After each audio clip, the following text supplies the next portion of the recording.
Seigneur, nous voulons te dire merci pour ces beaux cantiques qui constituent déjà un message qui nous parle, qui nous exhorte, qui nous encourage, qui nous fortifie.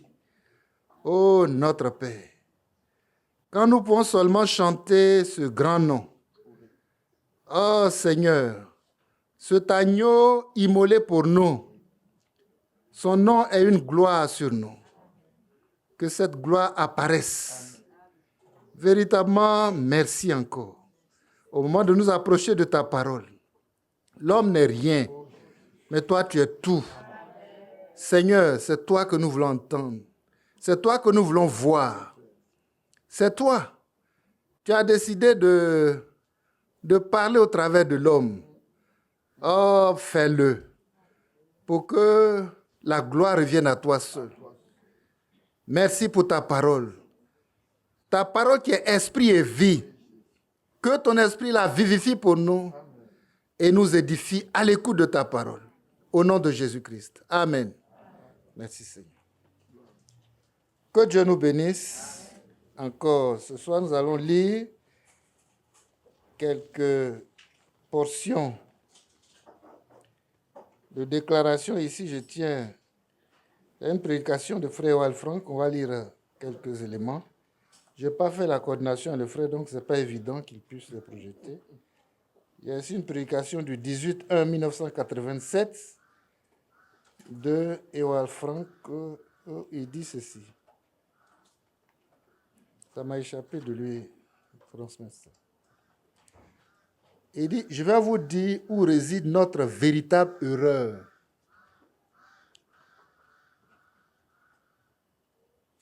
Mes bien-aimés, je vais vous dire où réside notre véritable erreur.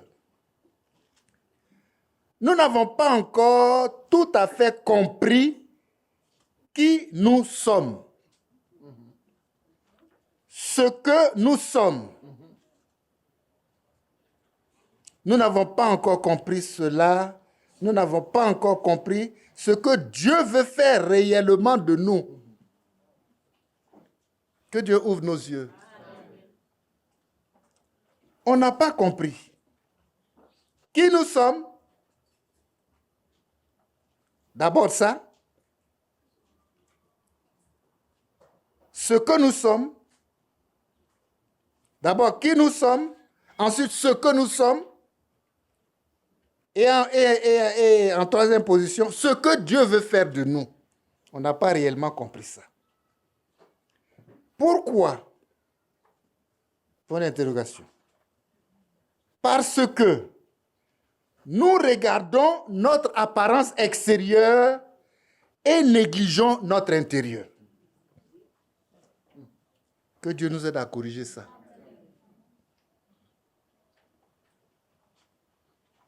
Pourquoi il dit que nous n'avons pas compris ce que nous sommes? Il dit c'est ça l'erreur. C'est ça notre véritable erreur.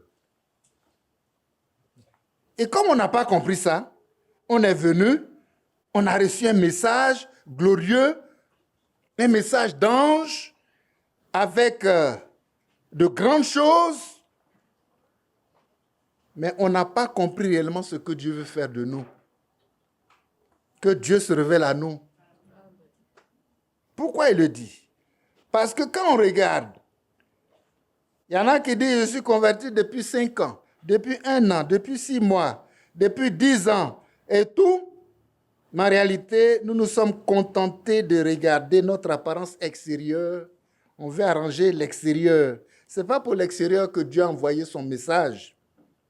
C'est pour préparer l'intérieur. C'est pour préparer une âme. Que Dieu nous aide à comprendre. Alors, on a l'apparence de la piété. Quand c'est l'extérieur qui nous occupe, qu'est-ce que ça donne? L'apparence de la piété. La parole dit c'est l'apparence de la piété. Mais on réunit ce qui en fait la force. Alors Jésus a dit, sépulcre blanchi. On voit vos tombeaux, c'est joli, c'est blanc, belle peinture blanche, mais l'intérieur c'est des ossements pourris.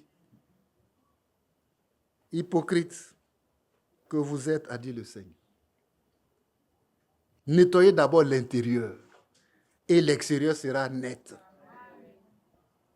Que Dieu nous aide à nous consacrer maintenant. Amen. Amen. Dans Apocalypse chapitre 5, le prophète a dit ceci. Si un homme ne peut pas supporter une correction scripturaire, je le dis pour que ça nous aide. Hein. Si un homme ne peut pas supporter une correction scripturaire, il se met en colère et explose. Cela montre qu'il n'est pas en ordre avec Dieu. Mais un véritable saint de Dieu veut être réconcilié avec Dieu par sa parole. Un véritable saint de Dieu. Un véritable saint de Dieu. Ce n'est pas quelqu'un qui est forcément parfait dans tout ce qu'il fait et est. Mais quand il entend la parole de Dieu, il est prêt à corriger. Il est prêt à mettre de l'ordre dans sa vie. Mais nous ne supportons pas la correction scripturaire. Si on supportait la correction scripturaire, mais on serait très loin en avant. S'il se met en colère, il explose, il se justifie. Bien souvent, on préfère se justifier. Je fais ça à cause de ça. Non. Que Dieu nous aide. Quand la parole nous corrige, qu'on puisse accepter la correction de Dieu. On peut supporter la correction scripturaire. C'est ça, un véritable saint de Dieu. Pourquoi? Parce qu'il veut être réconcilié avec Dieu par sa parole. Je lis ces choses pêle-mêle parce que on va revenir. C'est l'orgueil. Et aujourd'hui, on sait que si la colère en nous, ça montre ce que nous sommes. Les 7 piliers, voyez, du scellement. Si la colère en nous, c'est parce qu'on n'est pas tempérant, on n'est pas patient. Que Dieu nous aide à nous corriger. C'est maintenant qu'il faut travailler. À l'édification, voyez, cet édifice qui doit être érigé, c'est ce qui peut nous amener à la perfection.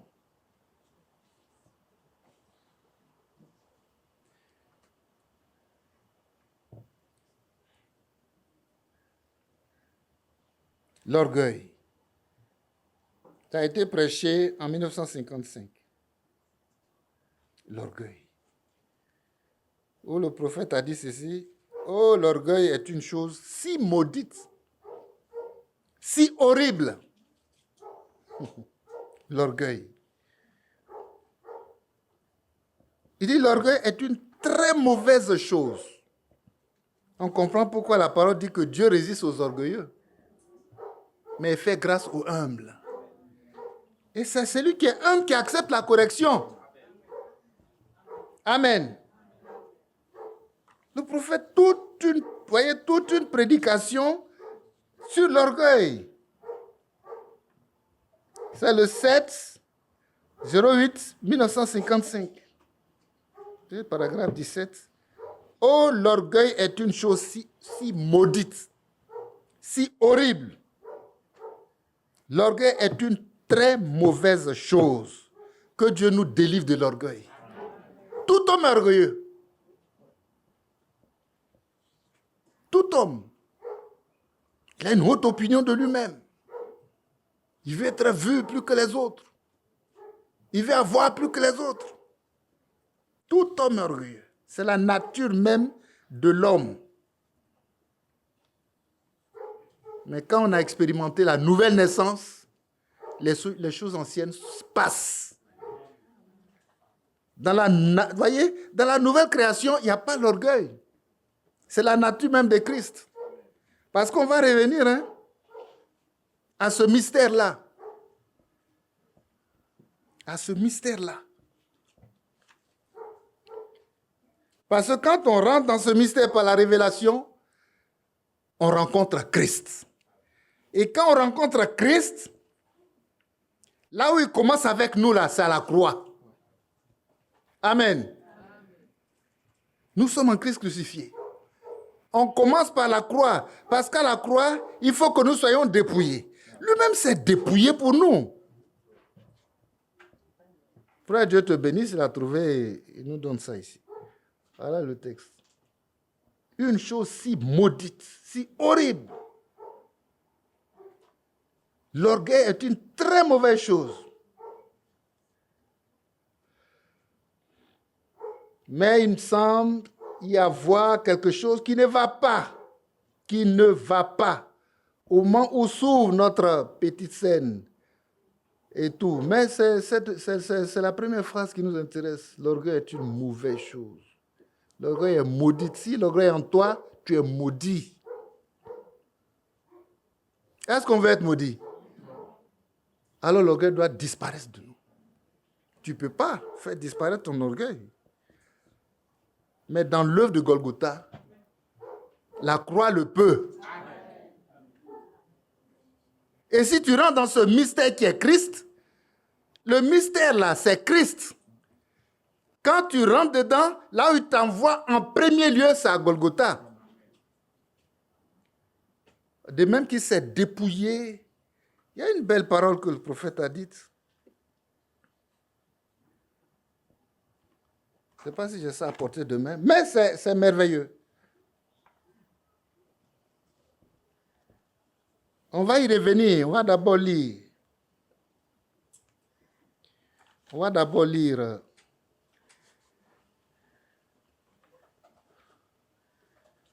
ces quelques déclarations, ça c'est le prophète de Dieu. L'orgueil. L'orgueil. Mais je ne sais pas, vous savez, les enfants de Dieu sont plus orgueilleux même que tout. Comme le diable veut les tuer, il met en eux un orgueil pas possible. On ne peut pas parler à un frère.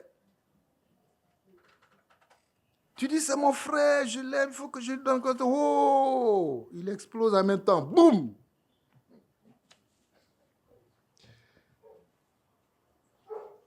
C'est une chose horrible. Il faut qu'on soit dépouillé. Quand on le rencontre, il faut ce matin qu'on puisse faire un lien. Un lien. Pour montrer que c'est à la croix que tout commence. Amen. Ah oui. Lui-même, pour aller à la croix, il s'est d'abord dépouillé. Il s'est dépouillé de sa gloire qui est dans le ciel, son trône, sa dignité. Oh, il a tout enlevé pour mettre là-bas. Et il est descendu comme un simple homme qu'on ne considère même pas.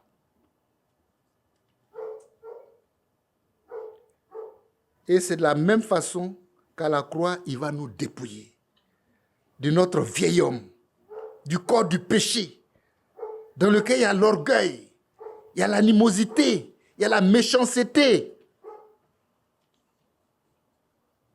Tout ce qui fait que l'homme, en tout cas, il est suffisamment équipé pour aller en enfer.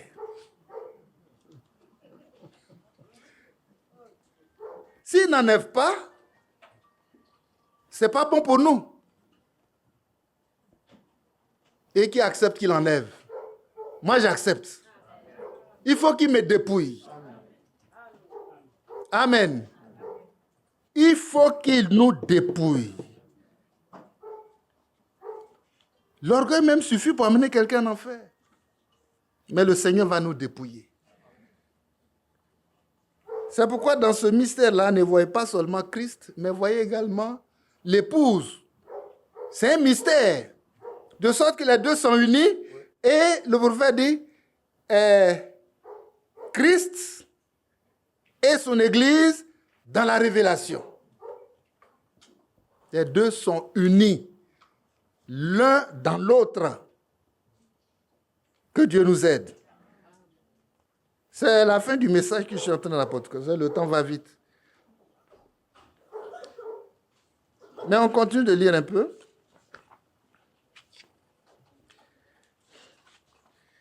On a lu ça. Oui, il dit notre plus grande erreur.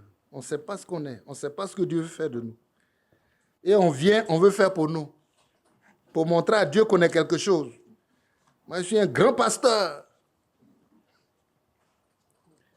Que le Seigneur te délivre. Monsieur le pasteur. Même le prophète ne veut pas qu'on l'appelle prophète. Il dit, appelez-moi. Si vous m'aimez, appelez-moi comment? Frère. C'est suffisant. Les grands titres. Et on n'est même pas ça. Il y a une réunion mensuelle à Zurich où le frère Ewald Frank dit, tu viens en aide à ceux qui aiment la justice, à ceux qui se souviennent de toi dans tes voies. Il a pris ça dans Ésaïe 64. Et dans cette prédication, il dit que c'est le 27 octobre 1985 à 14 heures. Dans la dernière période, je le crois avec conviction, il en sera comme au commencement. Pur et saint, sans faux. Les faux vont disparaître. Sans mensonge, sans tromperie, sans rien. Sans rien. La troupe des vainqueurs, là. Mais le dépouillement sera tel que quand tu vas les voir comme ça, c'est comme tu as vu Christ. Amen. Il faut qu'on y arrive. Et il faut le désirer sincèrement dans son cœur. Il dit, c'est ça, la dernière période, la dernière phase. Pur et saint, sans faux, sans mensonge, sans tromperie, sans rien. Nous aurons tous des lèvres pures et un cœur pur devant la face de Dieu. Quand il nous voit comme ça, il est fier de lui. Parce qu'il n'a pas donné sa vie à la croix pour rien. Voilà le résultat. Voilà le résultat.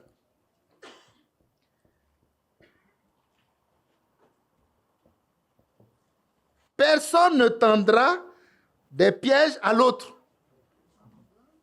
C'est dans la religion, on fait ça. Personne ne déformera plus une parole. Personne ne comprendra plus l'autre de la mauvaise manière. Amen. Il dit, cette harmonie divine, amen, ça vient d'en haut, hein. Ce n'est pas l'homme qui peut fabriquer ça. Mais quand on va rentrer dans cette révélation qui est le mystère de Dieu, là, qui est Christ, ces choses vont se manifester naturellement. Cette harmonie divine absolue doit régner parmi tous les rachetés avant qu'ils puissent être unis avec la tête. Sinon, cette union n'aura pas lieu. Unis au Rédempteur. Et seul Dieu peut accomplir cela en nous. Nous-mêmes ne pouvons pas le faire. Que Dieu nous aide. Nous-mêmes ne pouvons pas le faire. C'est pourquoi, quand on est conscient, vraiment, de ce qu'il y a un retard, il y a un retard moi-même dans ma progression spirituelle, il y a un retard par rapport à l'œuvre, par rapport à l'Église. Mais ça doit nous mettre, je ne sais pas, ça doit nous mettre en alerte. Pour qu'on dise que vraiment, il faut qu'on rattrape ça. Il y a un état d'urgence. Voilà. Il y a un état d'urgence. Il a cette pleine conviction. Vous comprenez pourquoi un homme de Dieu comme ça, qui voit qu'il doit partir, il est triste, pas parce qu'il y a des problèmes dans sa vie, hein, mais dans quel état il laisse l'Église? Et Dieu l'a consolé. Il dit, laisse, c'est moi qui vais achever le travail. Moi-même, je suis sur terrain. Frères et sœurs, prenons la chose au sérieux. Sinon, la fin sera catastrophique. Prenons la chose au sérieux. Prenons la chose au sérieux. Le Seigneur dit, c'est lui-même qui est sur terrain.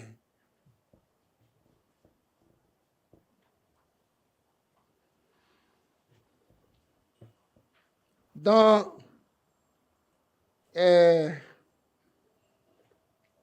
Conditions pour l'enlèvement, prêché à Krefeld le 30 décembre 1989 à 19h30. La condition pour l'enlèvement, il a dit ceci. La parole de notre Dieu est aussi sainte que Dieu est saint.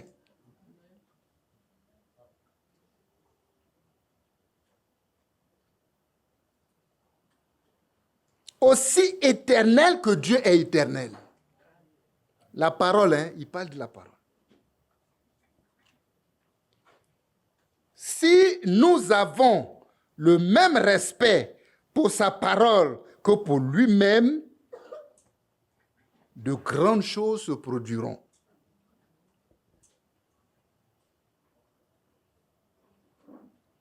Nous devons entendre sa parole comme s'il se tenait lui-même personnellement devant nous et nous la disait lui-même, tel que nous le lisons.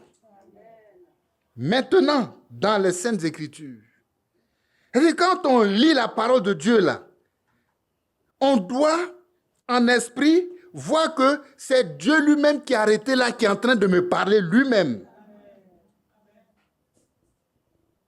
Il faut qu'on y parvienne. Et il a appelé ça la condition pour l'enlèvement. Parce que la parole de Dieu ne nous dit rien. On nous parle toujours, mais ça ne change pas. Mais ça doit changer. Arrêtez les portables, s'il vous plaît. La parole de notre Dieu est aussi sainte que Dieu est saint. Aussi éternel que Dieu est éternel. Mais la parole, c'est Dieu. Au commencement était la parole. La parole était avec Dieu et la parole était Dieu. Jean chapitre 1. Et quand la parole a été faite chair, c'est notre Seigneur Jésus-Christ. Amen.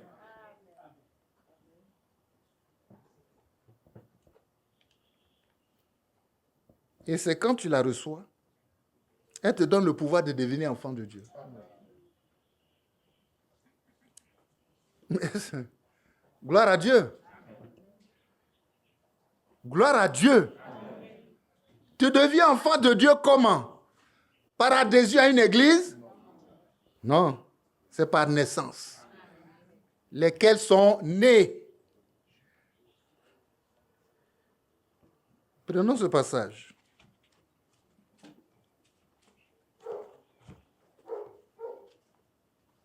Lesquels sont nés.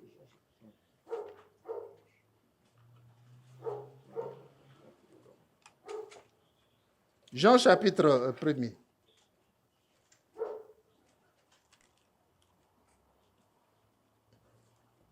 Amen.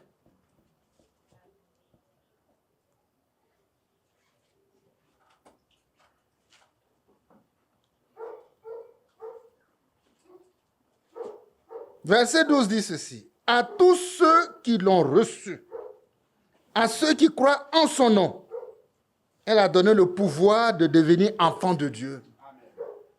Mais dans le mystère, le nom qui est révélé, c'est quel nom? C'est Jésus-Christ. Il dit, j'ai fait connaître ton nom à ceux que tu m'as donnés du milieu du monde. Eux, ils ne composent pas avec n'importe quoi. Hein.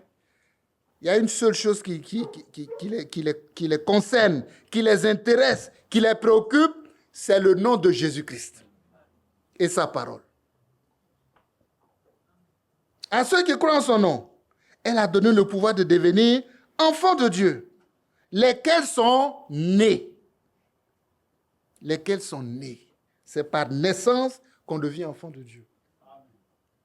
Non du sang, ni de la volonté de la chair, ni de la volonté de l'homme, mais de Dieu. Amen. Une naissance divine. Amen.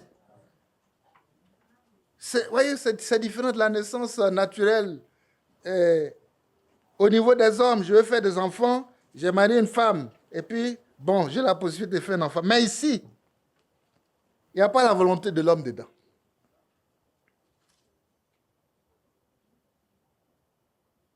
Non du sang, il n'y a pas le sang de l'homme dedans. Ce n'est pas un ADN humain. Non du sang, ni de la volonté de la chair, ni de la volonté de l'homme, mais c'est l'ADN de Dieu même que tu reçois pour être un enfant de Dieu. C'est ça la nouvelle naissance.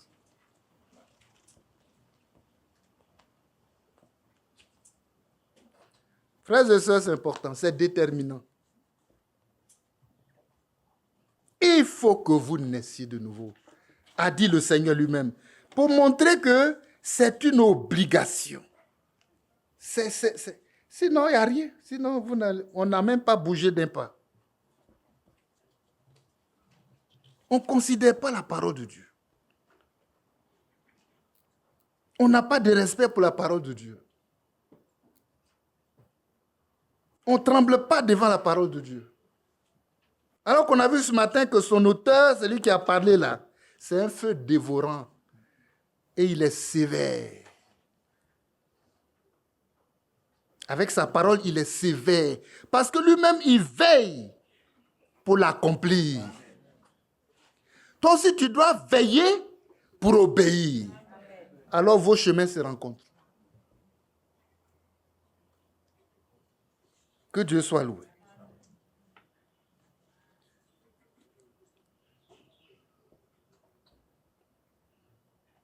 Confirmant sa parole. 16, est-ce que je lis bien?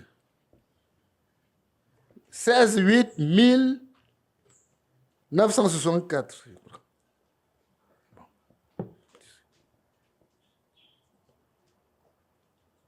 Or, il est possible que des chrétiens fervents, il est possible que des chrétiens fervents, de braves gens, s'attachent à des choses, s'attachent des fois à ce qui est faux. Il peut arriver qu'on se trompe. Mais il faut être capable de se corriger. Et Dieu qui t'aime, Dieu sait que lui, il te destine à quelque chose, ce qui est faux là, il met le doigt dessus. Mais comme il y a en toi un esprit d'obéissance, tu obéis. Il arrive que tu peux t'attacher à des choses qui ne sont pas bonnes, c'est faux. Je reprends la lecture. Or, il est possible. Est-ce que nous suivons? Il est possible que des chrétiens fervents, de braves gens, s'attachent des choses, s'attachent des fois à ce qui est faux, pensant que c'est juste. Ils ont été trompés là. Mais alors, ces choses doivent être examinées pour voir si elles sont justes ou fausses. Et c'est notre devoir à nous tous, puisque nous nous attendons à aller au ciel quand Jésus viendra. Et il est du devoir des serviteurs de Dieu, quand une question est soulevée, d'élucider cela et puis de prouver cela devant les gens. Afin qu'ils puissent comprendre car personne ne désire être trouvé dans l'erreur. On voit même que dans Actes des Apôtres, les apôtres ont fait ça. Mais ici, quand on veut faire ça, ce n'est pas possible. C'est que ce n'est pas l'Église de Dieu. Plusieurs fois, le frère a demandé qu'on aille examiner les choses devant l'Église. Et c'est de ça qu'il s'agit, hein? Voilà les questions controverses, et puis voilà, on ne comprend pas. Il est du devoir des serviteurs de Dieu, quand une question est soulevée, d'élucider cela et prouver cela devant le peuple. Comme ça, il dit, afin qu'ils puissent comprendre. Comme ça, tout le monde comprend. Car personne ne désire être trouvé dans l'erreur.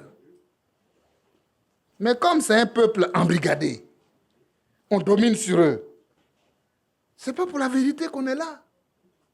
On est là pour la religion. Mais que le Seigneur nous sorte de là. Amen. On n'a même pas peur de l'auteur de cette parole, qui est Dieu lui-même.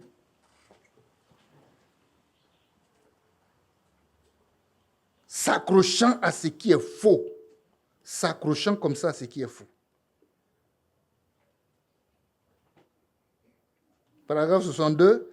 Nous avons donc une écriture. Et Jésus a dit, toutes les écritures doivent s'accomplir. Qui dit que nous devons examiner toutes choses. Et ensuite, retenir fortement ou retenir fermement, agrippez-vous à la chose et ne lâchez pas.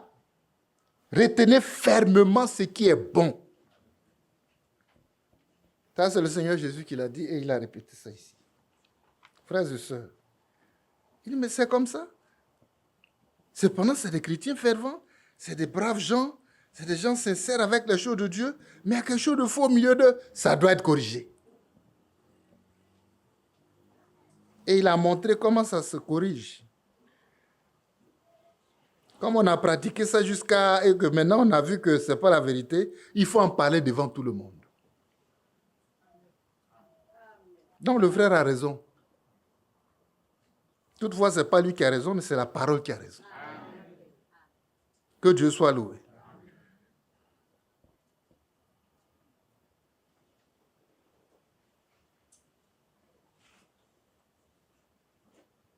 Mais au point où nous sommes arrivés, il dit, c'est la vie de prière. Que Dieu soit béni.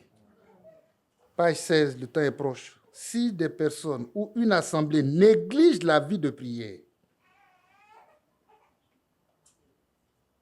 ils sont coupés de la présence même du Dieu Tout-Puissant et se trouveront bientôt dans un état de tiédeur et d'indifférence. Je ne comprends pas ce qui m'arrive. Je suis devenu lourd comme ça. Mais c'est avec l'Esprit de Dieu que tu avances. C'est avec la force qui vient d'en haut que tu avances. Mais puisque tu n'as pas une vie de prière, tu vas être lourd. Le diable va t'alourdir. Et tu seras tiède. Et après la tiédeur vient l'indifférence. Et quand l'indifférence est là, tu es coupé. Le point est coupé. Que Dieu nous aide à corriger tout cela. Les vendredis de prière, on n'est pas nombreux. Mais il faut qu'on soit nombreux. Qu'on ne tienne plus dans le salon, mais qu'on trouve une autre solution. Ça, c'est un devoir. Si des personnes ou une assemblée négligent la vie de prière, ils sont coupés de la présence même du Dieu Tout-Puissant. Ils se trouveront bientôt dans un état de tiédeur et d'indifférence. Dans le temps est proche, page 16. D'abord la tiédeur, ensuite indifférence, et indifférence, la chose n'est plus dans ton cœur. Le diable a enlevé ça. Mais lui, il veut enlever ça. Il y a longtemps qu'il veut enlever ça. Tu lui as donné l'occasion. Il atteint son objectif. Mais toi, tu es où? Où il te laisse? Que Dieu nous aide à nous ressaisir. Amour divin. 26, 8, 56. De William Marion Branham. Alors, quel genre de personnes devions-nous être si nous sommes des chrétiens? Il ne suffit pas de se dire chrétien, mais c'est quel homme tu es. Dans quel genre d'atmosphère devions-nous vivre? Le chrétien ne peut pas se sentir à l'aise partout. Hein? Non, il a son milieu à lui. Ce n'est pas le monde, ni les choses qui sont dans le monde. Alors c'est dans quel genre d'atmosphère devons-nous vivre? Il dit, c'est dans une atmosphère réconfortante, édifiante, rassurante, guérissante que nous devrions vivre.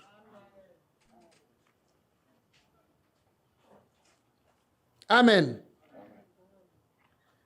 À Sodome et Gomorrhe, je ne suis pas sûr que le frère de Moïse était... Il a dit que son âme il se tourmentait tous les jours à cause des choses de son environnement là. Le neveu d'Abraham. Comment il s'appelle? Ah, c'est ça, Lot. Tous les jours, l'environnement là est pollué, sale. Quel genre d'environnement? Il aime les choses de Dieu, mais il aime aussi aller partout. Il dit, c'est pas normal. Non, Abraham s'est retiré, il est dans la campagne. Voyez, tout est propre, c'est la nature. Mais Dieu l'a visité là-bas. Dieu l'a visité là-bas.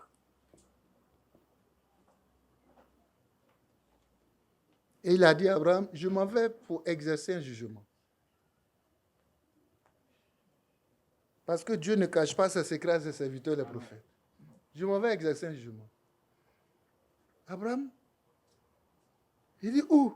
Il va descendre à Sodome et Gomorrhe. Ah, j'ai mon neveu là-bas. Et il a commencé à négocier pour voir. Voyez, selon sa famille là, combien ils sont, est-ce que, Seigneur, est-ce que... Voilà, il a négocié. Mais ça n'allait pas. Néanmoins, Dieu savait ce qui est dans son cœur.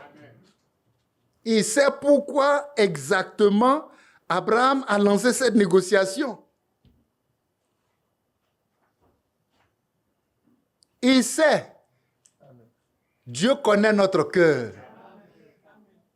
Même la pensée qui est en toi que tu n'as pas encore dite, il a vu. Tout est à nu et à découvert devant celui à qui nous devons rendre compte. C'est pourquoi on ne peut rien cacher.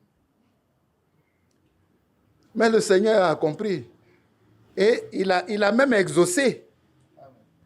Et s'il n'a pas exaucé, le désir, voyez, ce qui est vraiment, ce qui était la préoccupation, il a exaucé. Sans lui dire. Parce que quand il allait là, il a sorti l'autre. Il a sorti sa famille. Amen. Bien qu'il tente dans une ville polluée, il persévérait. Et Dieu a fait grâce. C'est sa grâce qui nous sauve. Hein? Attachons-nous à cette grâce-là.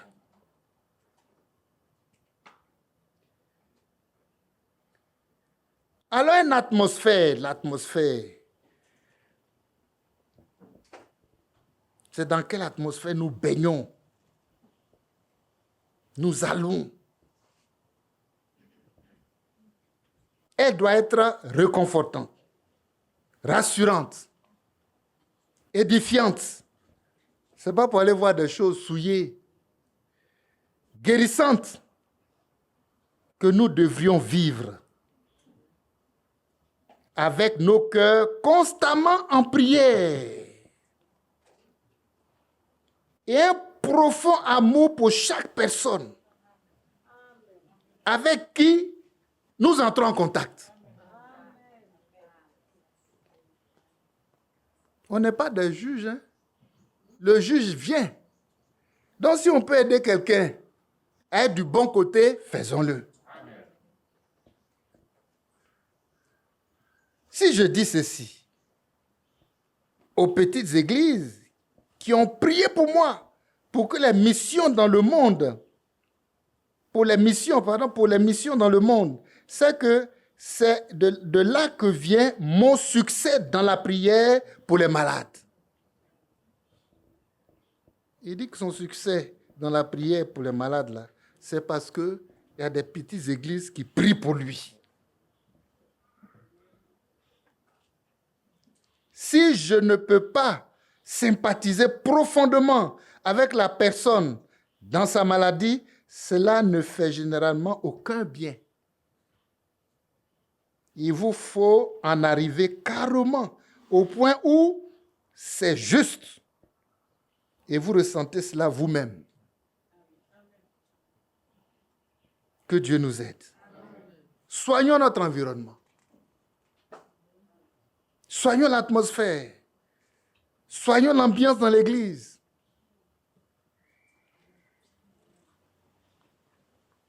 Il y a quelle ambiance? Les relations fraternelles. Voyez, où en sommes-nous? Que Dieu nous aide à nous aimer les uns les autres de manière sincère. C'est le dernier pilier. Vous savez, le pilier là, il est important dans un édifice. Parce que tout le poids repose sur les piliers. Et on ne met pas n'importe comment. Hein. Chaque pilier est à sa place.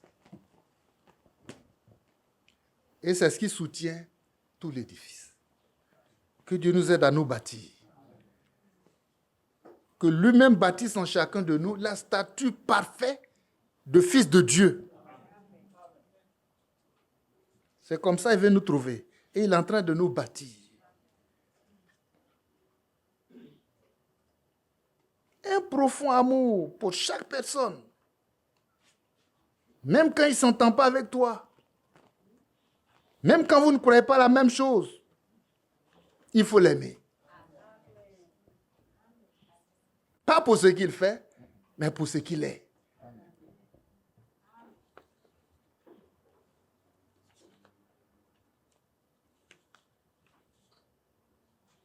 Les autres sont là à juger, à insulter. Ceux-là, c'est les vieilles folles. Gloire à Dieu. Ça, savoir qui sont les vieilles folles déjà maintenant là, c'est que tu es arrivé loin. Hein? Ah oui, il a la liste. Mais nous, on ne sait pas qui est vierge folle. On prie pour que tout le monde soit vierge sage.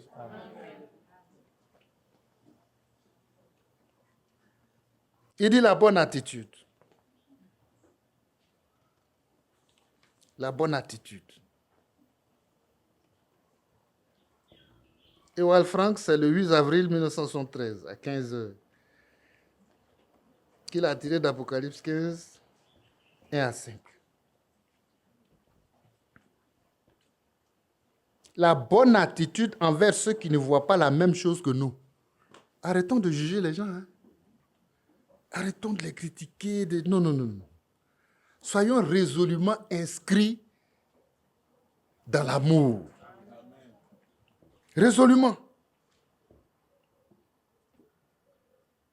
Si tu peux, prie pour lui. Mais il est ceci, il est cela, il est ceci, il est cela. Arrêtons ça.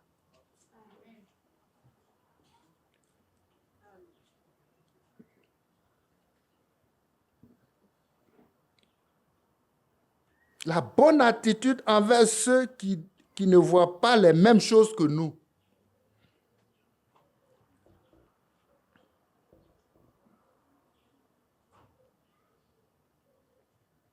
Il dit que nous ayons au moins la volonté en nous et que nous ne nous placions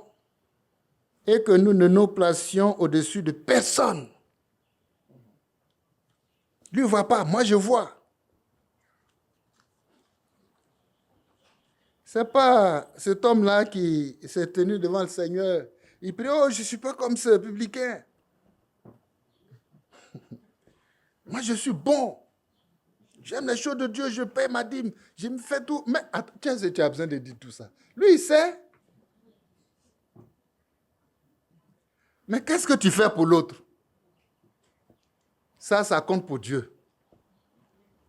Amen. Que nous puissions intercéder dans la prière avec un cœur sincère pour les frères et sœurs qui peuvent se battre encore contre les guillons. C'est-à-dire qu'ils sont pris dans un engrenage quelconque. S'ils restent là jusqu'à ce que le Seigneur vienne, ça ne sera pas bon pour eux. Alors, est-ce que je suis content de leur état? Non. Si je suis un enfant de Dieu rempli du Saint-Esprit, je ne peux pas être heureux du malheur de quelqu'un. C'est un malheur. Il dit, mais Dieu semble m'accorder la grâce de comprendre les gens qui ne nous comprennent pas. Que Dieu nous donne cette grâce-là.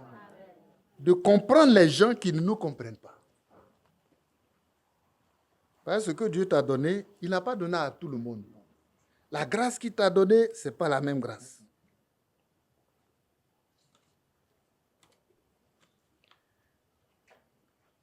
Il y a ceux qui comprendront et il y a ceux qui ne comprendront pas. Si tu as du bon côté, gloire à Dieu. Ce que tu peux faire, c'est de prier pour l'autre. Et il dit, c'est une grâce.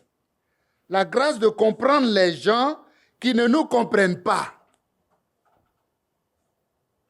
Est-ce qu'on doit la juger? Non. Il dit que ce soit intentionnellement ou non. Mais que nous ayons au moins la volonté en nous et que nous ne nous placions au-dessus de personne. Que nous puissions intercéder dans la prière avec un cœur sincère pour les frères et les sœurs qui peuvent se battre encore contre les guillons. Cela leur traverse le cœur comme un coup de poignard. Mais l'effet n'est pas encore. Certes, nous connaissons tous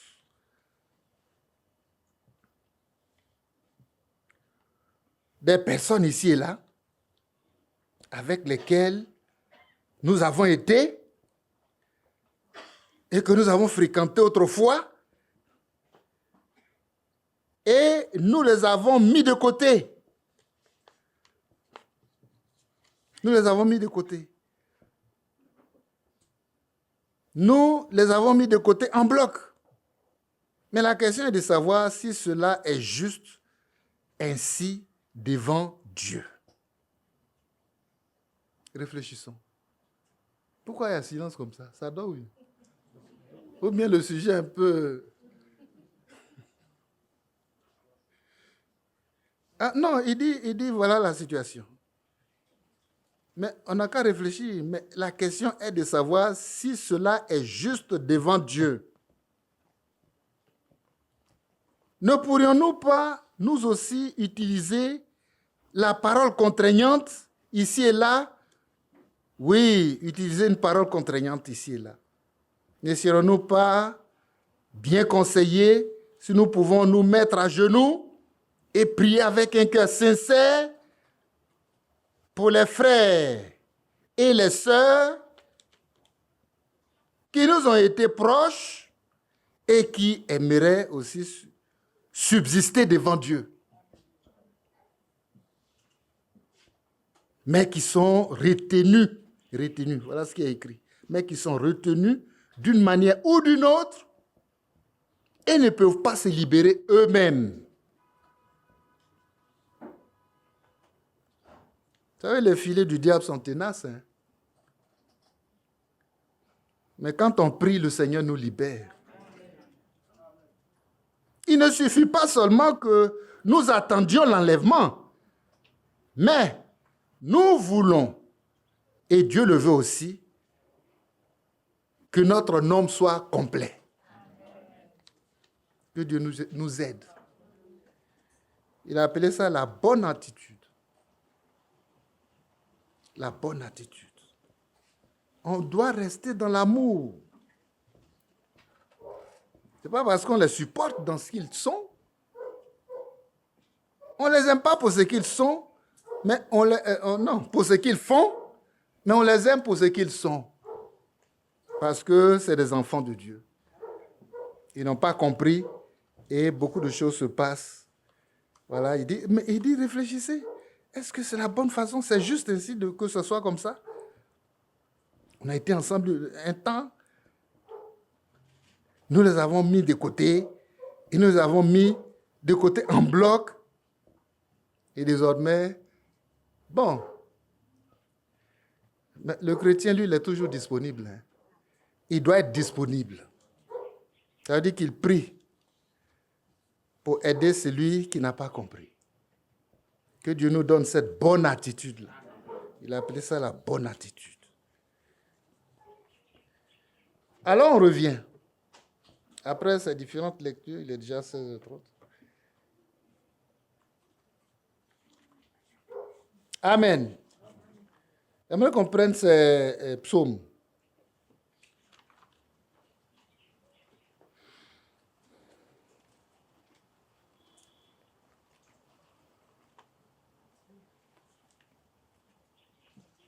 Quelques 2 ou 3 lectures.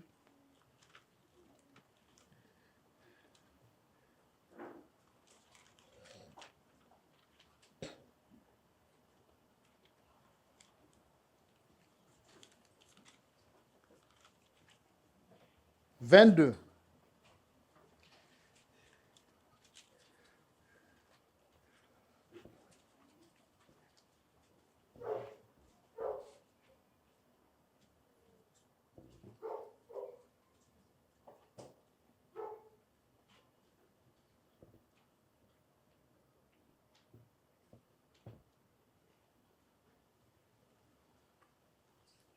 Au verset, on ne lira pas, je ne vais pas allonger la lecture, mais juste au verset 31.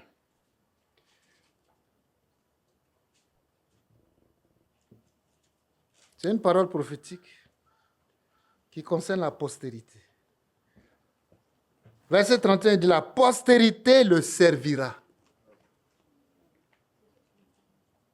Verset 31. La postérité le servira. On parlera du Seigneur à la génération future. Quand elle viendra, elle annoncera sa justice.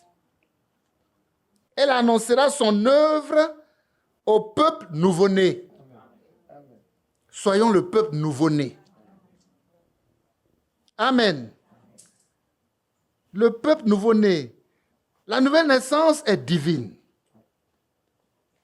Que Dieu nous aide à comprendre ça. La nouvelle naissance est vraiment divine.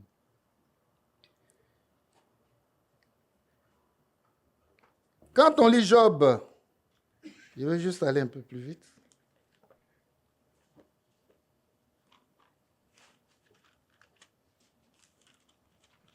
« 14.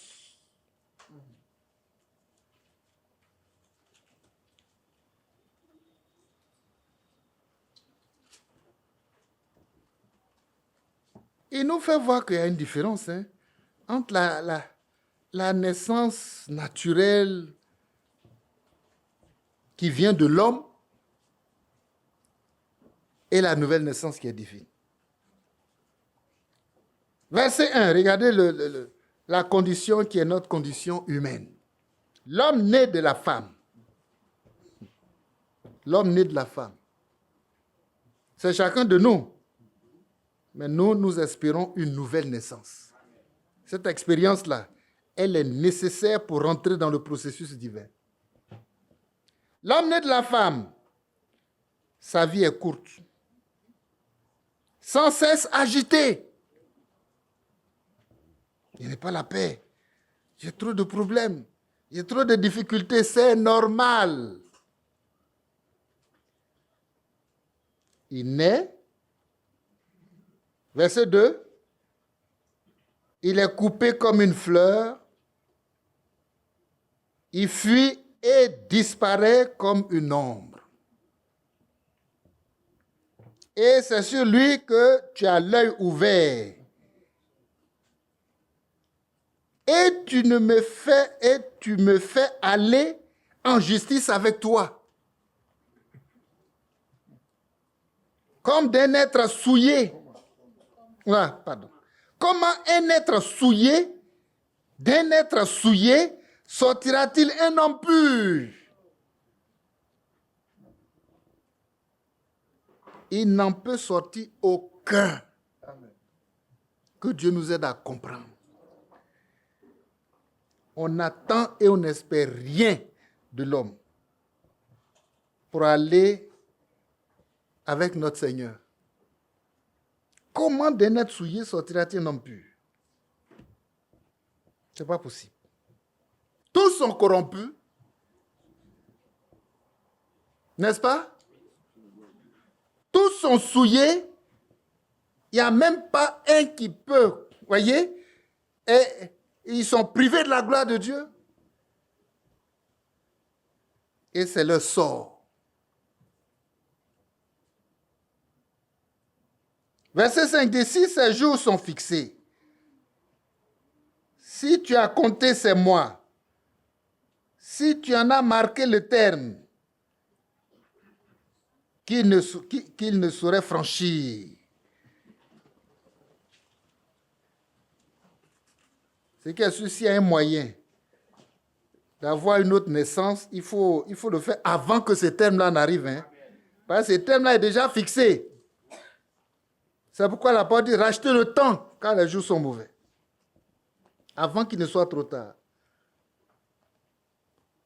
Détourne de lui les regards et donne-lui du relâche pour qu'il ait au moins la joie du mercenaire à la fin de sa journée. Ouais, ça, c'est éphémère. C'est éphémère. Que Dieu nous aide. Il n'y a rien de bon à tirer de notre condition humaine. Elle est médiocre. Elle est vouée à l'échec. Et le diable en fait ce qu'il veut. Mais en Christ, il y a une nouvelle création. Amen. Où les choses anciennes passent, toutes choses deviennent nouvelles. Que Dieu nous aide. C'est une réalité. Quand on lit Ézéchiel chapitre 36, il nous montre la progression. Ce qu'il fera, voyez, au fur et à mesure, jusqu'à ce que le parcours de vie de l'homme né selon l'homme, son cœur est tout simplement mauvais, il n'y a rien à tirer. Que Dieu nous aide. Alors dans Ézéchiel,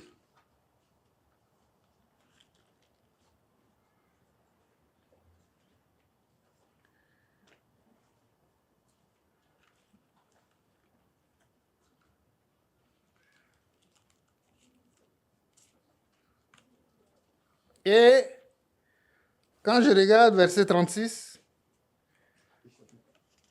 le chapitre 36 du reste, on va progressivement comme ça et on termine tout de suite.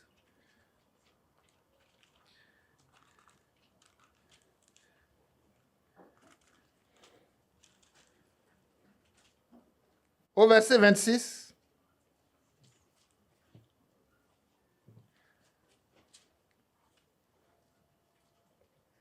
commençons à partir du verset 24. Je vous retirerai d'entre les nations. Je vous rassemblerai de tous les pays. Et je vous ramènerai dans votre pays.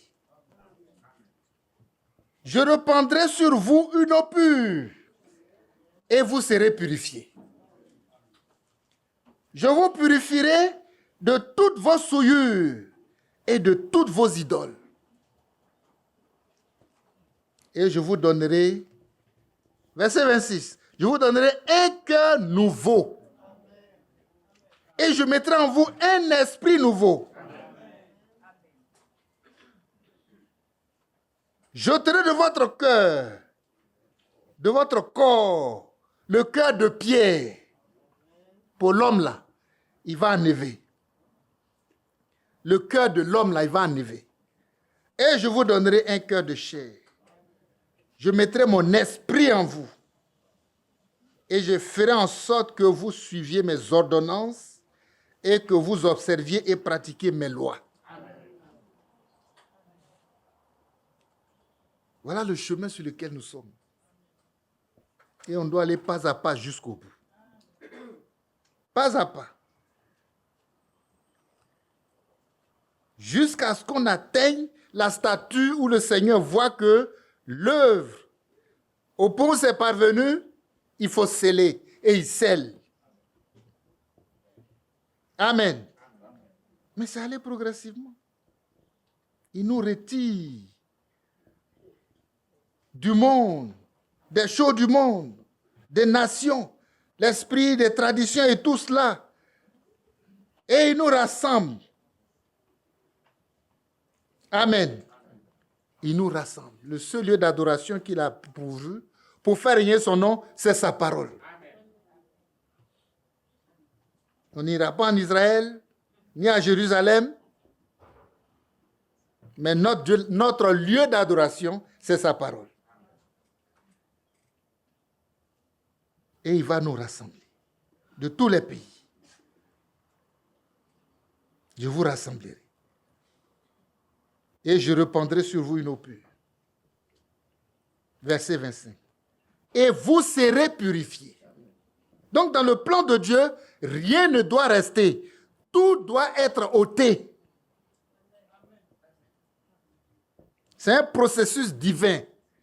Et dans ce processus divin, le Seigneur lui-même, il est à chaque étape. Et les choses ne se font pas par l'homme. Les choses se font par sa main puissante. Oui, c'est lui qui peut le faire.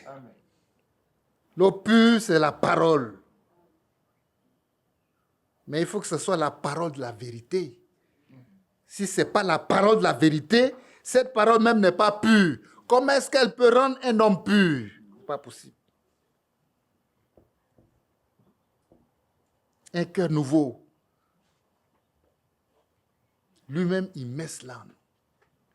Donc, on voit bien que dans tout le processus, c'est le Seigneur lui-même, son travail, qui nous fait croître, qui nous fait grandir, qui nous fait avancer, qui met en nous les choses que Dieu lui-même veut. Ce n'est pas la force de l'homme. C'est pourquoi quand on examine les 7 piliers du scellement, frères et sœurs, quand on examine la foi, que la foi n'est pas comme Dieu veut, il faut qu'on corrige. Tombe à genoux simplement. Seigneur, tu m'as fait voir que ceci ne va pas. D'où nous viendra le secours? C'est lui seul notre secours. C'est lui seul notre secours. Pour que notre foi aille à la perfection. Pour que notre tempérance soit une vraie tempérance où la nature de Christ est manifestée. Une patience, quelle que soit la situation, nous sommes tranquilles. Heureux, heureux. L'homme qui attend en silence le secours de l'Éternel.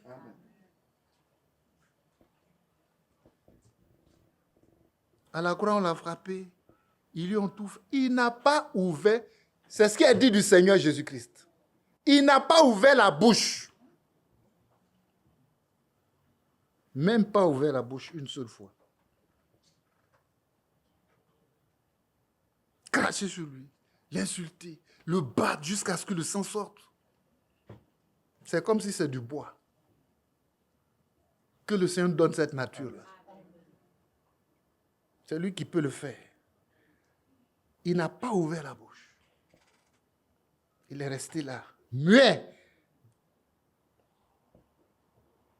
Comme, voyez, une brebis devant ceux qui sont en train de la tondre. Ils sont en train d'enlever. Ces poils-là, c'est avec ça qu'ils se réchauffent quand il fait frais. Mais ils vont enlever pour aller faire leur Voilà, la laine là, pour aller faire leurs vêtements, elle fait comme si elle ne sait pas. Mais elle sait qu'elle paie quelque chose. Que Dieu nous donne ces caractères-là. C'est lui qui peut le faire. Tombe à genoux. Ah, je regarde, mais ça ne va pas. Ah, mais comment je vais faire? Non, non, non. Il y a une seule chose à faire. Crie à Dieu. Et il te répondra. Il viendra à ton secours. Parce qu'il dit je. Je. À chaque étape, c'est lui. Pour qu'il y ait un cœur nouveau, c'est lui qui dit qu'il va mettre un cœur nouveau. Seigneur, quand je rentre en moi, c'est un mauvais cœur. C'est un cœur qui ne pardonne pas. Qui a des mauvaises pensées, des mauvais désirs. Vraiment, c'est un cœur mauvais. Je n'en veux plus. Amen. Quand tu n'en veux plus, c'est que tu es arrivé là où Dieu doit intervenir. Et il intervient. Il intervient. Il intervient toujours. Amen. Un cœur nouveau. Il y a une sœur qui a rendu son témoignage ici, qui a dit, mais elle-même, le cœur nouveau, elle n'a pas lu tout ça avant. Et puis, comme elle aime Dieu, qu'elle est constante. C'est la sœur Thérèse. Sœur Thérèse, tu te souviens de son témoignage? Et Dieu lui-même vient et dit, je te donne un cœur nouveau. Et puis elle l'a reçu. Et ce qui confirme que ça vient de Dieu, dit, ce cœur-là ne pêche pas. Amen. Que Dieu soit loué. Amen.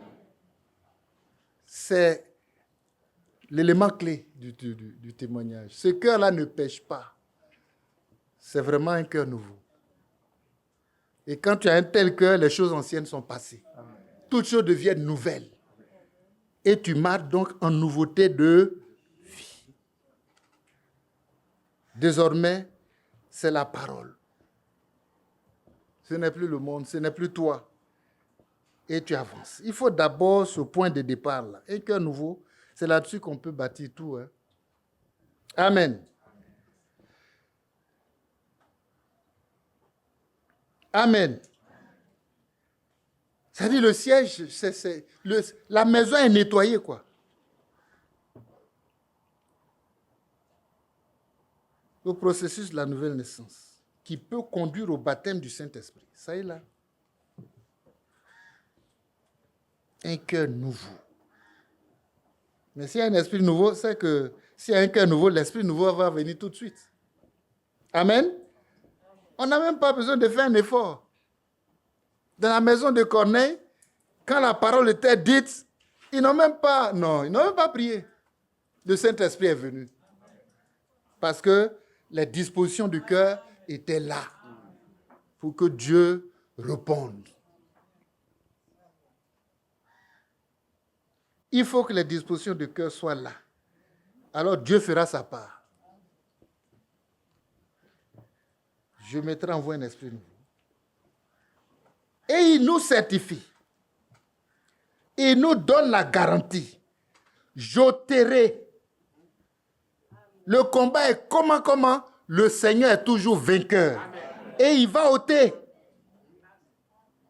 de votre cœur le cœur de pierre, qui n'aime pas Dieu, qui n'aime pas la chose de Dieu, qui résiste à Dieu.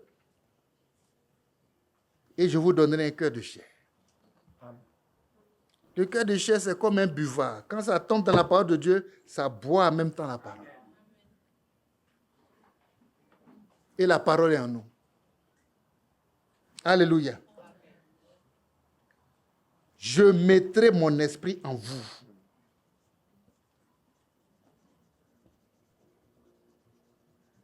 Et je ferai en sorte que vous suiviez mes ordonnances et que vous observiez, pratiquiez mes lois. C'est lui-même qui veille à ça. Mais c'est le travail qu'il fait dans le message. Parce qu'il a dit que c'est le message là qui va préparer l'épouse. Et pourquoi quand le prophète a fini de déposer, il a enlevé. Branham, il ne peut pas préparer une épouse de Christ. Mais le Seigneur, il sait ce qu'il doit faire pour nous amener là. Je vous ai déjà lu ici un témoignage où frère Pérégrine, un des compagnons. Mais du vivant du prophète, déjà, il y avait des déviations terribles. Il dit là où il réside, il y avait 9 doctrines différentes, des groupes. Mais le prophète était là, il ne pouvait rien faire. Du message. Mais comment la parole peut être 2, 3, 4, 5? Non. La parole de Dieu, c'est la parole de Dieu. Le prophète ne pouvait rien faire. Il ne pouvait que se défendre. Non, je ne suis pas Christ. Mais les gens disent, tu es Christ. Même c'est lui, il sait que c'est le nouveau nom. Quand on voit William Marion Branham, 777, non, c'est que c'est au nom de William.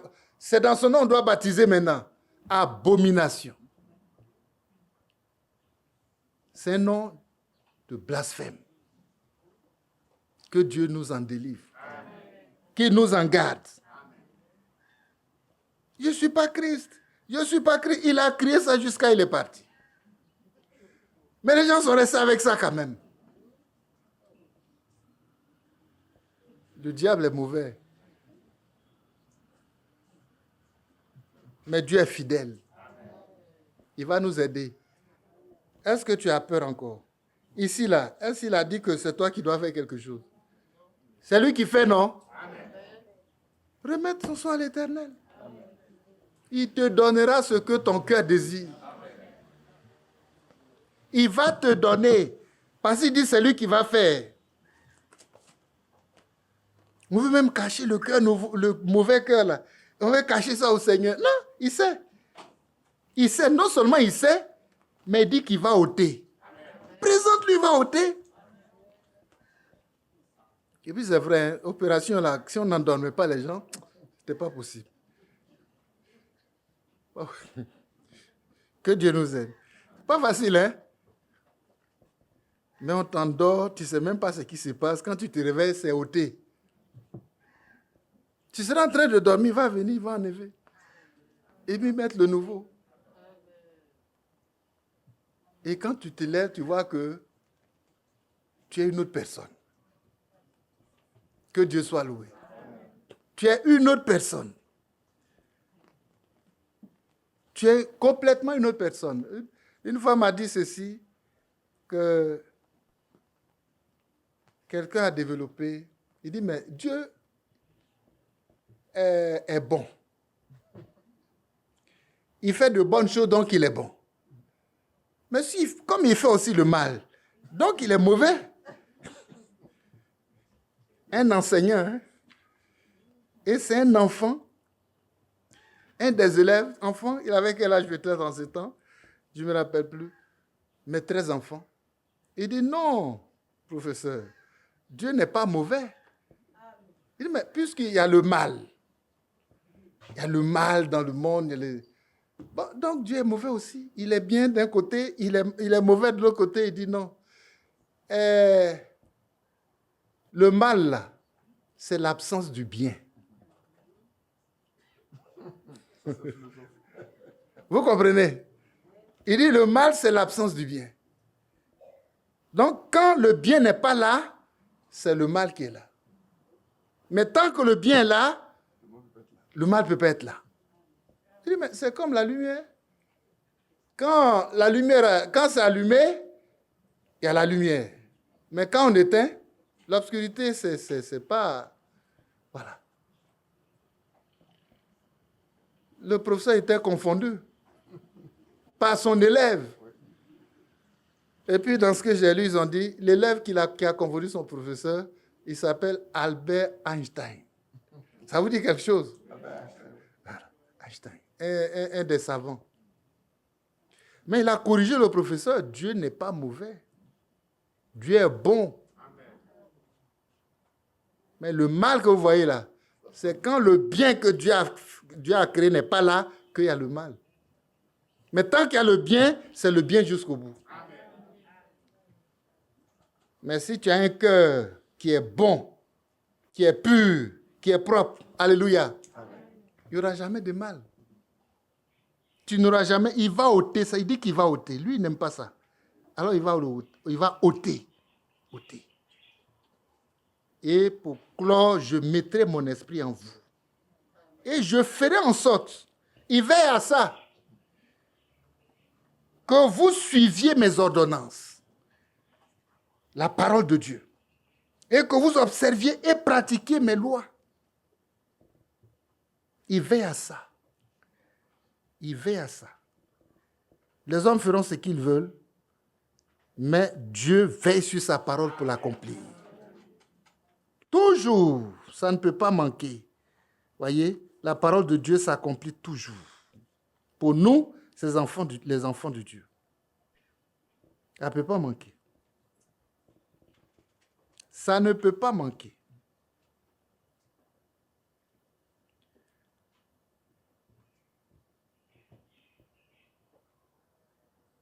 Vous savez, quand on lit dans l'Ancien Testament, c'est très important.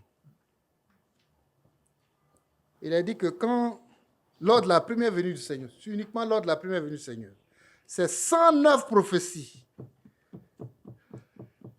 de l'Ancien Testament qui ont été accomplies. Amen.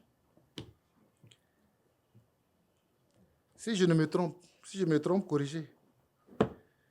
Ou si après vous trouvez un autre, mais c'est le chiffre qu'on m'a donné, 109, que Ewald Frank a annoncé.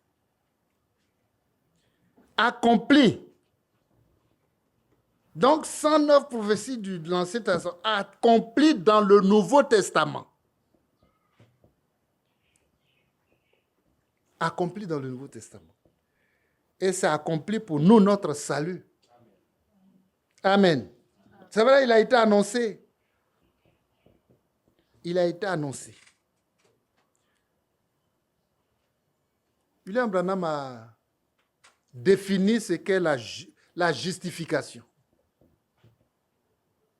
On est justifié. Qu'est-ce que ça veut dire? Qu'est-ce que ça veut dire justifier? Amen. Il n'a plus de péché. Si le mauvais cœur est ôté, c'est lui qui pêche l'a ôté en nous. Il est en nous, c'est l'appareil qui pêche. On ne peut plus pécher. Que Dieu nous aide. Il a tout prévu. Il a tout prévu. L'homme Branham dit un homme justifié. Et la justification, c'est un homme qui est justifié. Il est plus innocent qu'un bébé nouveau-né. Totalement. Il n'est plus coupable de quoi que ce soit. La culpabilité est ôtée.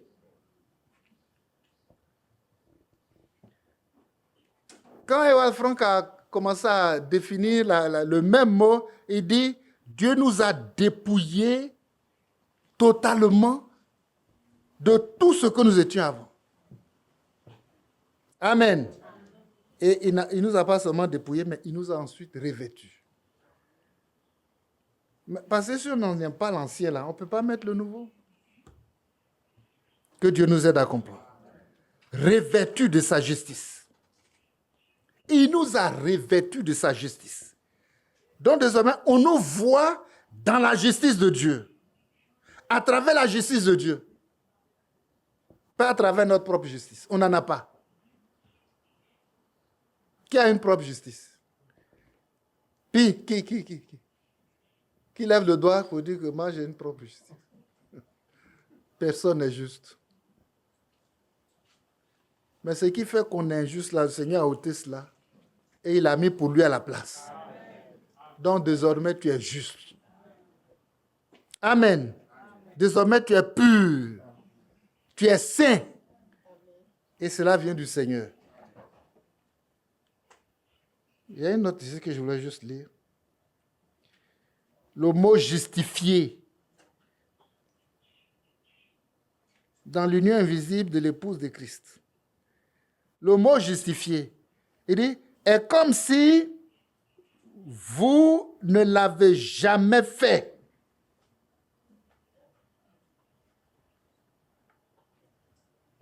C'est comme si tu n'as jamais péché.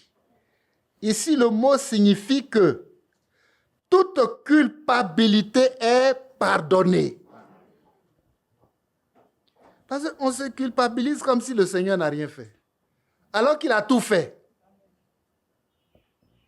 Mais c'est le diable. Tu es celui qui t'a pardonné? Oui, il m'a pardonné. Pas parce que je le mérite, mais à cause de l'œuvre qu'il a accomplie à la croix du Calvaire.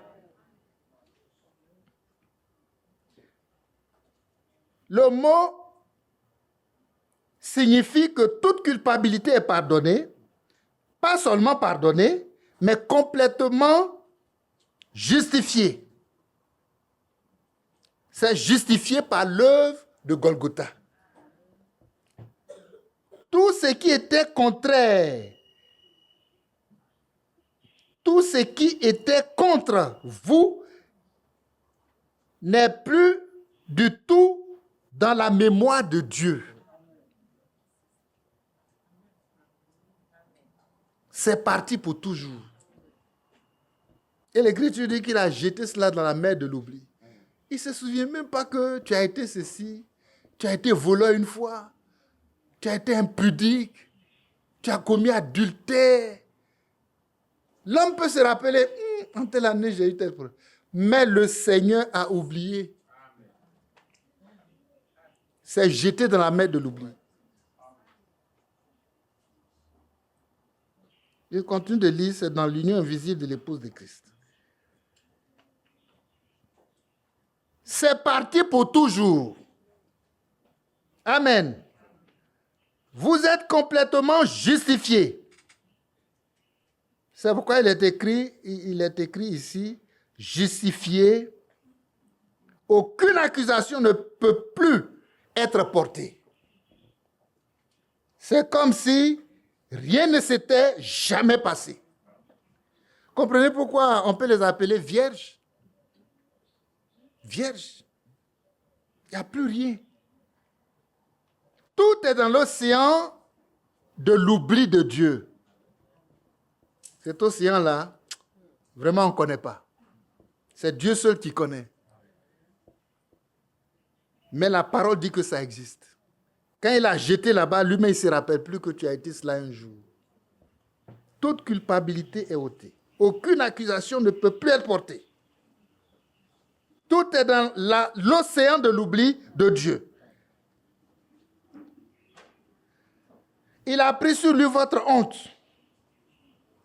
Il est mort à votre place. Il a pris votre place, car vous étiez prédestinés par lui. Pour lui. Prédestinés par lui et pour lui. Comme son épouse avant la fondation du monde. Que Dieu soit loué. Pour l'œuvre qu'il a accomplie, une si belle œuvre. Elle ne peut pas se terminer comme ça parce que nous jouons. Lui, pour faire ça, il n'a pas joué. Amen. Pour nous donner la justification, il n'a pas joué. Il a souffert la croix. Il a pris notre honte. Il a été mis nu. La mort qui nous était destinée à cause de notre péché, lui, il a pris ça. Le sacrifice qui nous donne la paix est tombé sur lui. Que Dieu soit loué. Il est mort à notre place. Il a pris votre place, car vous étiez prédestinés par lui pour lui. Comme son épouse avant la fondation du monde. Donc c'est une œuvre achevée. C'est une œuvre accomplie. C'est un mystère glorieux. Le Seigneur l'a accompli pour nous. Et tout est en Christ. Amen. C'est en Christ seul que nous avons cela. C'est en Christ seul. Donc si c'est ça la justification et que c'est pour moi, à cause de l'œuvre de Golgotha, il faut que la sanctification vienne. Amen. Dans la brochure,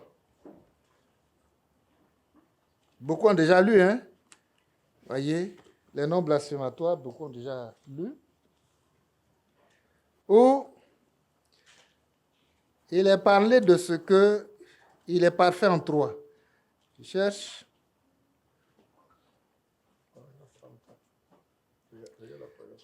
Voilà, paragraphe 35. Voilà, ça ici. Voilà. Paragraphe 35.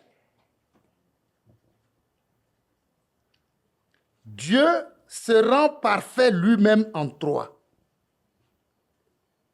Voilà. Il se rend parfait en Père, Fils et Saint-Esprit. Trois fonctions d'un Dieu.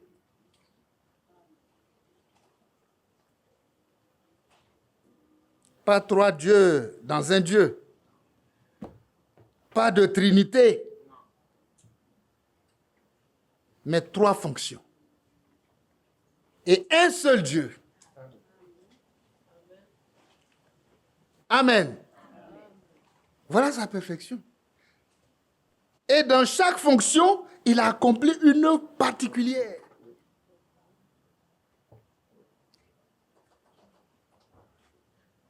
Dans la fonction du Saint-Esprit, il doit être avec nous tous les jours, jusqu'à la fin du monde. Et il habite en nous, pour que nous soyons scellés par lui. Il sait où il est, hein? Il sait exactement dans quelle maison il est. Toi qui as le Saint-Esprit là, quand il vient dans les airs là, en même temps, quand son radar balaie le monde comme ça, il a déjà identifié tous les cœurs où il est présent. L'enlèvement sera facile. Parce qu'il a déjà identifié tous les cas où il est présent. Et ces personnes-là vont simplement aller à sa rencontre dans les airs.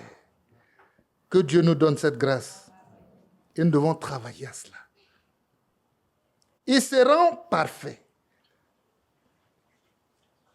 Il se rend parfait dans la justification, la sanctification, le baptême du Saint-Esprit. Dans le premier groupe, on n'est pas là-bas, mais dans le deuxième groupe, on est là. C'est nous qui l'a justifié.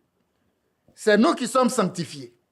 Et c'est nous qui sommes baptisés du Saint-Esprit. Donc ce travail-là, il a accompli, c'est lui qui l'a accompli en nous. Amen. Ce n'est pas mon travail ou je ne sais pas. Mais c'est le travail de Dieu lui-même. Ce sont ses œuvres parfaites de la grâce. Il sera parfait dans trois venues.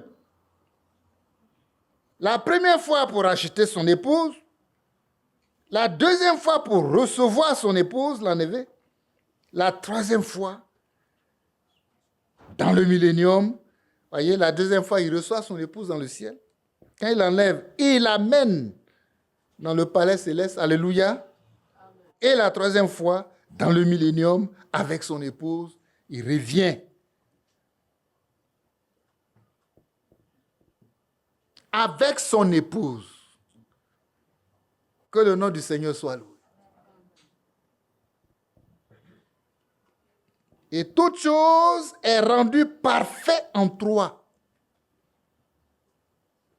Cette même perfection de Dieu-là, il est obligé de mettre ça en chacun de nous. Parce que si la partie qui nous concerne, justification, sanctification, baptême du Saint-Esprit, si ces trois choses sont accomplies en nous, nous aussi on est parfaits. On est parfait en lui. Parce que ce n'est pas notre perfection toutefois. C'est sa perfection. Toute chose est rendue parfaite en toi. On termine la lecture en même temps où il est dit 7 est le nombre de l'adoration de Dieu. Dieu est adoré en 7.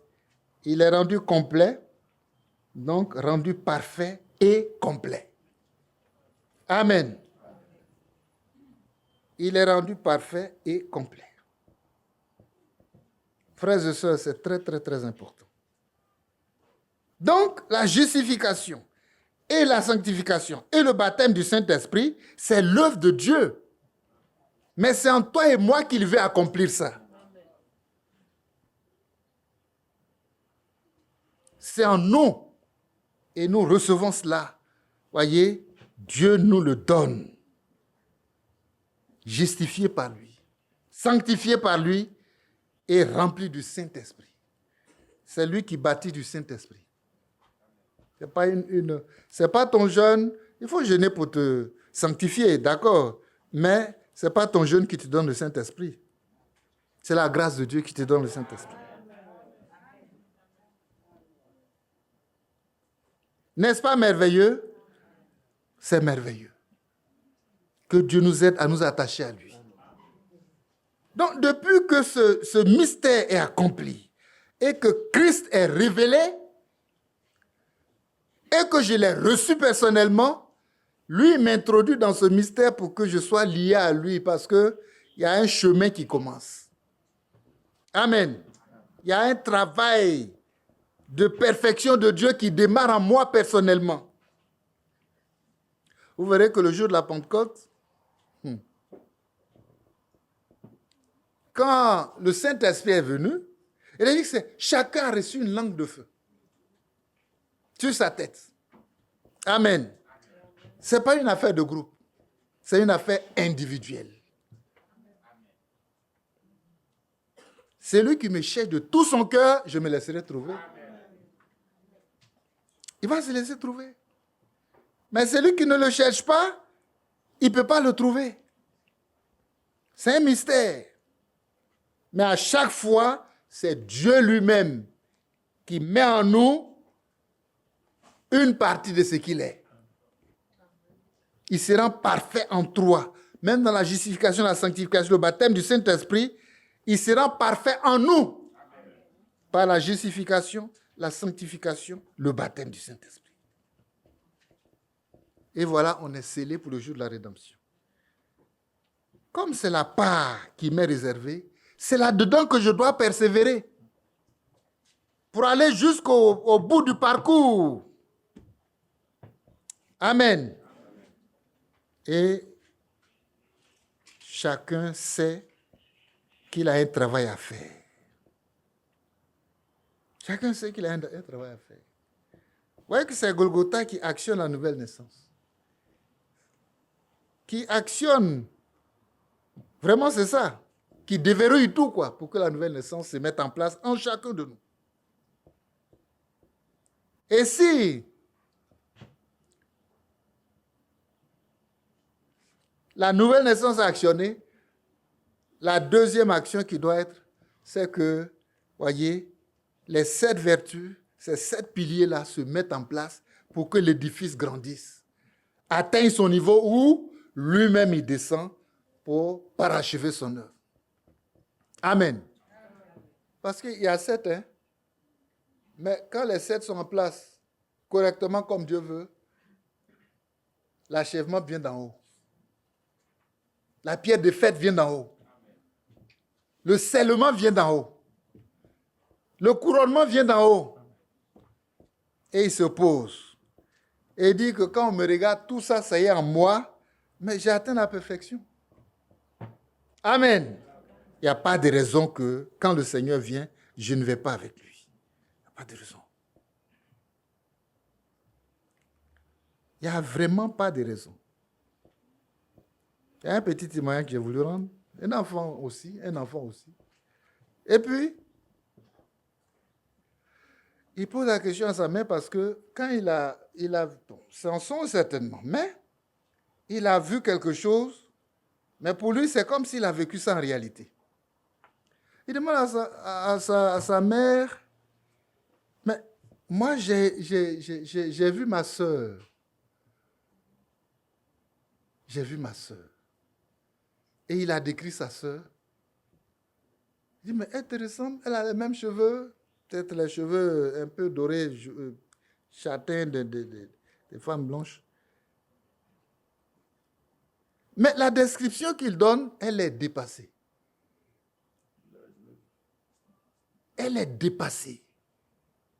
Il dit, mais C'est la réalité. Mais où tu l'as vu?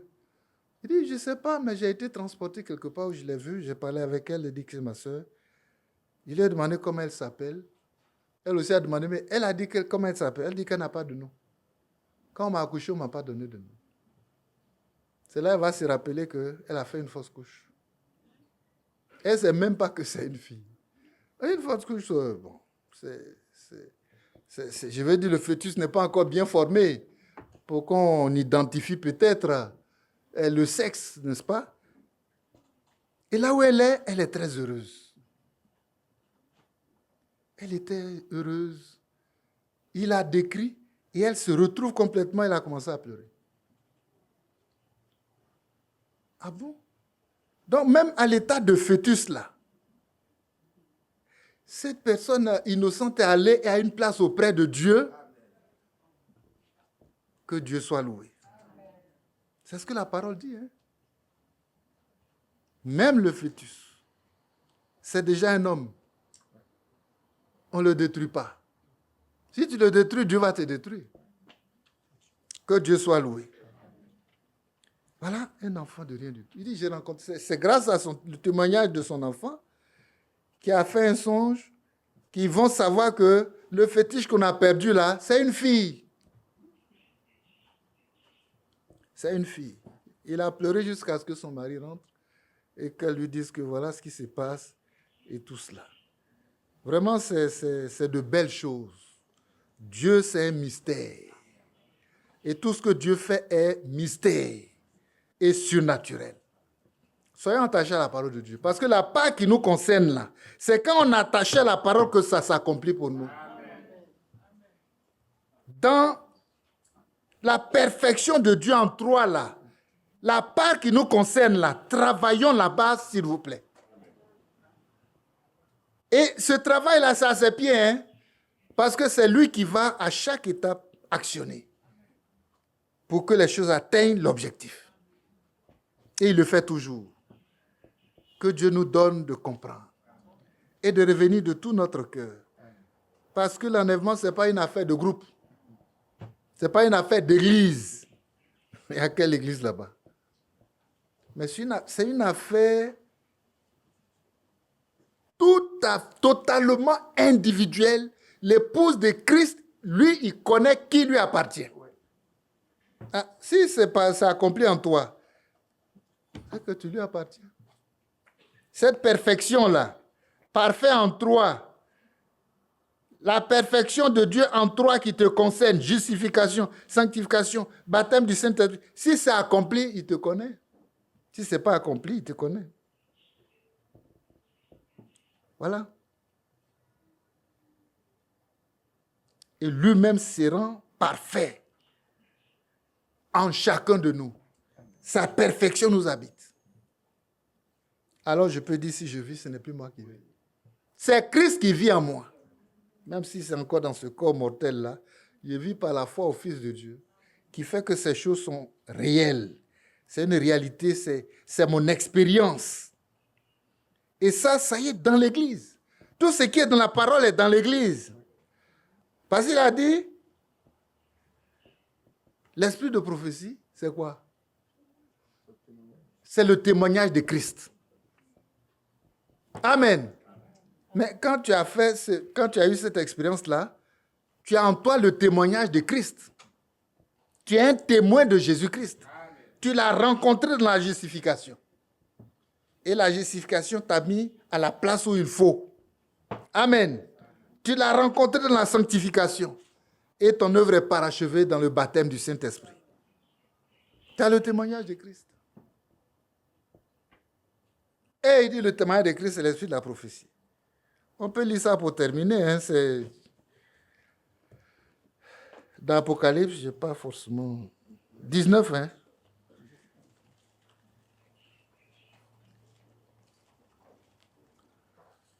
Il ne vous retiendrez pas plus.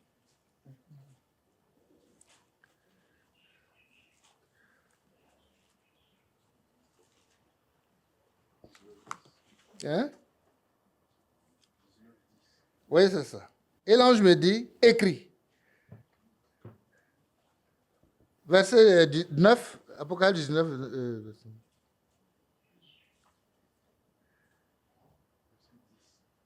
Oh oui, on va arriver là-bas. On va aller jusqu'au verset 10. Et l'ange me dit, écrit, heureux ceux qui sont appelés au festin des noces de l'agneau. Et il dit, ces paroles sont les véritables paroles de Dieu. Et je tombais à ses pieds pour l'adorer. Mais il me dit, garde-toi de le faire. Je suis ton compagnon de service. Et celui de tes frères qui ont... Ils ont quoi? Le témoignage de Jésus. Le témoignage de Jésus. Adore Dieu. Car le témoignage de Jésus, c'est l'esprit de la prophétie. Amen. Le témoignage de Jésus, c'est l'esprit de la prophétie. Et il montre bien que tous les croyants du premier âge là, tes frères là, Jean, tes frères là, ils ont le témoignage de Jésus. Amen. Ils ont le témoignage de Jésus. Vous voyez que ça peut arriver à tout le monde. Hein? Même Jean, devant l'ange, il a pensé que c'est le Seigneur, il faut l'adorer. Il voulait se mettre à genoux, se prosterner pour l'adorer. Il dit non, regarde-toi, c'est pas moi. C'est lui devant qui on se prosterne là. Il est derrière, moi je suis son envoyé. Je suis venu t'appuyer dans le travail que tu es en train de faire. Parce que dans le travail de Dieu, il y a ce que le serviteur de Dieu fait, mais il a un appui. L'ange était constamment présent dans la vie du prophète. William Branham. Il en rend témoignage. Constamment présent. Il est même capable de le décrire, de dire son teint, de dire comment il est, de reconnaître sa voix. Que Dieu nous aide. Et si nos cœurs sont ramenés à la foi de nos pères apostoliques, c'est pour faire la même expérience. Et pour avoir le même témoignage. Ce n'est pas notre appartenance à une église, mais c'est le témoignage de Jésus que nous avons. Amen. Et il dit, c'est l'esprit de la prophétie. C'est vraiment l'esprit de la prophétie. Je ne vous dirai pas plus. On va remercier le Seigneur pour cette grâce et cette journée. Et si le frère a quelque chose à ajouter, il y a déjà le temps. On va se lever pour chanter un cantique, n'est-ce pas? Et puis prier ensemble.